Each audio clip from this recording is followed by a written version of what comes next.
48 ঘন্টাও নেই হাতে। এটা হচ্ছে ডিসপোজেবল পিরিয়ড প্যান্টিস। ধর বেবিকে রেখে 2-1 ঘন্টার জন্য কোথাও গেলাম, তো তখন ব্রেস্ট মিল্ক খুব অ্যাক্সেস যদি একটু লিকেজ টিকেজ করে। হ্যালো এভরিওয়ান, কেমন আছো সবাই? আশা করছি সবাই ভালো আছো, আমিও খুব ভালো আছি। আর দেখতে দেখতে সময় একদম চলে এসেছে, আর কি বলবো, আর 48 ঘন্টাও নেই হাতে। ভীষণ এক্সাইটেড, তার সাথে সাথে একটু একটু টেনশন কাজ করছে। এই বুকের এই জায়গাটায় না এরকম ধুকপুক ধুকপুক ধুকপুক এরকম করছে। তো এখন আমি আমার হসপিটাল ব্যাগ রেডি করতে চলেছি, মানে হসপিটালে যাওয়ার জন্য যেই সমস্ত জিনিস আমার ব্যক্তিগতভাবে প্রয়োজনীয় সেগুলো নেব। আর আমার আপকামিং বেবির জন্য আমি যা যা রাখছি আমার ব্যাগে, তো সেগুলো আমি শেয়ার করব।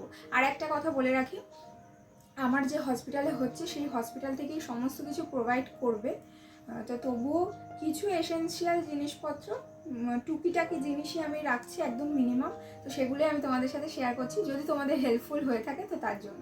তো চলো এবার এক এক করে শেয়ার করে ফেলি।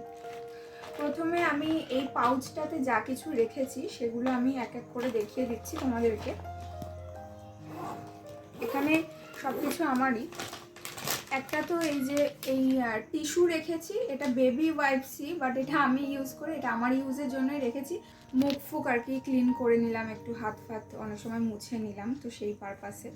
জানি না এই জিনিসগুলো কত কি আমার ইউজে লাগবে, তবুও রাখছি। এই যে আর একটা, এই যে আমি আমার ফেস ওয়াশ নিয়েছি, আমি ছোটো বোতল নিয়ে আমি এটাই নিয়েছি, যেহেতু 2-3 দিনের ব্যাপার।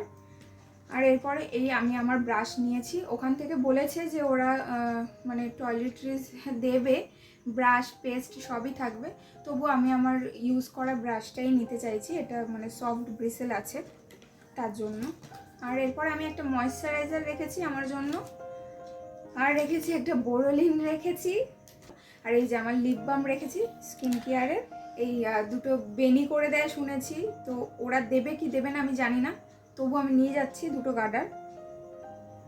একটা ক্লিপ নিয়েছি, আর হচ্ছে আষাঢ় দিনের জন্য নিয়েছি হচ্ছে এই যে আমার লিকুইড সিঁদুর, একটা লিপস্টিক নিয়েছি, আর একটা টিপের পাতা নিয়েছি। একটু তো মানে টাচ আপ করে আসতে হয়, তো টাচ আপের জন্য আমি এই 3টে মিনিমাম জিনিস নিয়েছি, এছাড়া আমি নিচ্ছি না। অনেকে কাজল টাজল নেয়।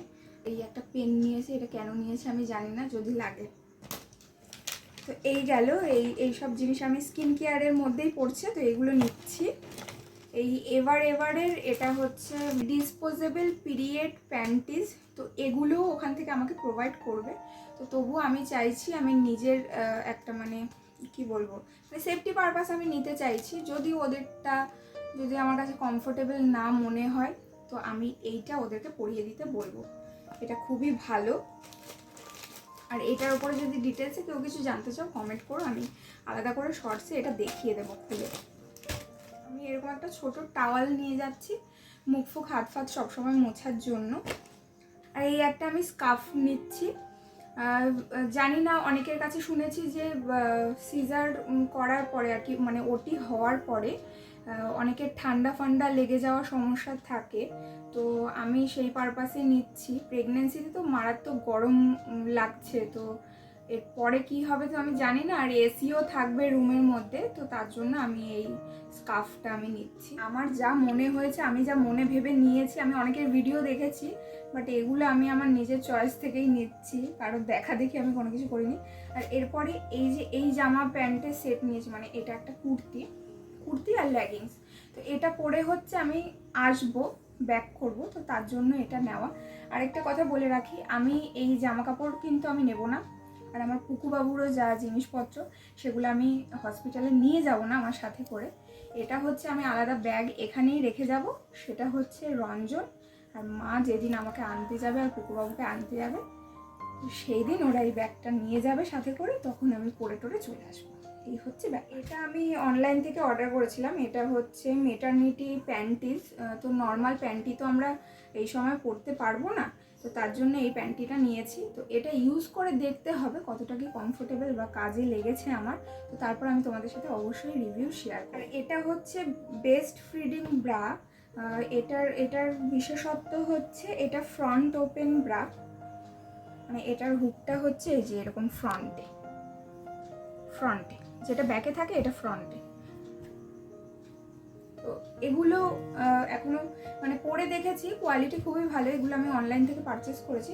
এরপরে আমি দেখাই পুকু বাবুর জন্য কী কিনেছি, মানে আমার বেবির জন্য আমি কী কিনেছি। পুকু বাবু বলে তোমরা নাও বুঝতে পারো। একটা তো আমি এরকম ক্যাপ সেট নিয়েছি, যেটার মধ্যে এই যে এরকম হাত মুজো আছে আর এই যে এরকম পা মুজোর সেট আছে। তো এই একটা সেট নিয়ে রাখছি। আর এই একটা রম্পার নিয়েছি, আমি হাফ রম্পারই নিয়েছি, মানে বিভৎস গরম পড়ে গেছে আমাদের এখানে, তো হাফ রম্পারই নিচ্ছি। আর ওরা তো টাওয়ালে তো র্যাপ করে দেবে, তো তার জন্য এই দেখো এই একটা ক্যাপ টাওয়াল নিয়ে নিয়েছি। এই একটা ড্রাই শিট নিয়েছি, এই ড্রাই শিটটা। আর হচ্ছে এটা হচ্ছে ক্যারিং নেস্ট। এর আগে আমি ব্লগে অবশ্যই শেয়ার করেছি, তাও একবার দেখিয়ে দিচ্ছি। তো এইটাও অবশ্যই করে তোমাদের দাদাভাই আর আমার মা নিয়ে যাবে। এই সবগুলো পরিয়ে টরিয়ে র্যাপ ট্যাপ করে এটার মধ্যে করে প্যাক করে একদম নিয়ে চলে আসবো। আর এরপরে হচ্ছে মেন ইম্পর্টেন্ট একটা জিনিস, সেটা হচ্ছে লাভ ল্যাপের ম্যানুয়াল ব্রেস্ট পাম্প। অনেক সময় কি হয়, বেবি হয়ে যাওয়ার পরে মানে ব্রেস্ট মিল্কটা ডিরেক্টলি ওরা খেতে পারে না, ব্রেস্ট মিল্কটা নিতে পারে না। তো সেক্ষেত্রে এটা কিন্তু খুবই কার্যকরী। আমি জিনিসটা একবার দেখিয়ে দিই, আমি কতটা কি বোঝাতে পারছি জানি না। আমিও তো ফার্স্ট টাইম মা হচ্ছি, ফার্স্ট টাইম ইউজ করবো, ওই জন্য আমি অতটা বোঝাতে পারছি না। জিনিসটা হচ্ছে এই যে জিনিসটা হচ্ছে এইরকম, এটা ব্রেস্টে লাগিয়ে আর কি এখানে হচ্ছে মিল্কটা কালেক্ট হয়। আর তারপরে হচ্ছে এটা জাস্ট এই মুখটা খুলে নিয়ে এই মুখটা অ্যাটাচ করে লাগিয়ে নিলে পরে এটা ফিডার বোতল হয়ে যাবে। তো এই বোতলে করে ও মানে আমার বেবি আর কি ফিড করতে পারবে যদি বাই চান্স লাগে, তো তার কারণে। আর এটা পরবর্তীকালেও অনেক সময় লাগে, ধরো বেবিকে রেখে 2-1 ঘন্টার জন্য কোথাও গেলাম, তো তখন আমি আমার ব্রেস্ট মিল্কটাকে কালেক্ট করে রেখে যেতে পারবো, তাতে করে অসুবিধা হবে না বা অন্য কোনো পাউডার মিল্ক খাওয়াতে হবে না। তো সেই পারপাসেই নাও। আর এটা আমাকে ওখান থেকেও সাজেস্ট করেছে, তো তার জন্য নিয়ে রাখছি। ও এটার সাথে না দুটো ব্রেস্ট প্যাডও দিয়েছে, ফ্রি দিয়েছে এই প্যাকেটের সাথে। দেখো এখানটা লেখা আছে ফ্রি। এটা হচ্ছে ধরো তোমার যদি ব্রেস্ট মিল্ক খুব অ্যাক্সেস যদি একটু লিকেজ টিকেজ করে, তো তার ক্ষেত্রে এটা খুব কার্যকরী। এটা তোমার নর্মাল ব্রা বলো বা মেটারনিটি ব্রা বলো, তার মধ্যে এটা অ্যাটাচ করে নিলে পরে সেই লিকেজটা হয় না, বা বাইরে মানে যে তুমি জামা কাপড় পরবে পোশাক আশাক নষ্ট হয় না। তো তার কারণে তো এই গেল আমার হসপিটাল ব্যাগে আমি কি কি নিচ্ছি না নিচ্ছি সমস্তটাই তোমাদের সাথে শেয়ার করলাম। আর জানি না কোনো কিছু মিস করে গেছি কি না, সবই তো নোট করে নিয়েছি। আর ওই যে বললাম কিছুই লাগবে না আমার, সেমন কোনো কিছু নিতেই হবে না, ওই জন্য ঝামেলা মুক্ত একদিক থেকে।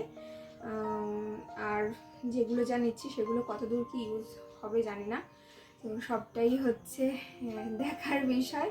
আর এই ব্লগটা যেতে যেতে হয়তো আমি হসপিটালে চলেও যেতে পারি, বলা যাচ্ছে না কবে কে পোস্ট করি। তোমরা সবাই প্রে করো যাতে আমি একটা সুস্থ স্বাভাবিক বেবির জন্ম দিতে পারি। আমিও তো ভগবানের কাছে শুধু এই একটাই প্রে করে যাচ্ছি। আর বার্থ ব্লগও আসবে, যতটা পারবো ভিডিও বানানোর চেষ্টা করব। আর আমাদের বাড়ির বাচ্চা কাছে এখন রাত্রি 12টা বাজতেছে, এখনও ঘুমায়নি, চিৎকার চেঁচামেচি করে যাচ্ছে। তো যাই হোক, চলো ভিডিওটা আমি এখানেই শেষ করে দিচ্ছি। যদি ভালো লেগে থাকে তাহলে অবশ্যই একটা লাইক করো, কমেন্ট করে জানিও। কিছু জানার বিষয় থাকলে তাও জানাতে পারো, আমি অবশ্যই তোমাদের কমেন্টে রিপ্লাই দেওয়ার চেষ্টা করব।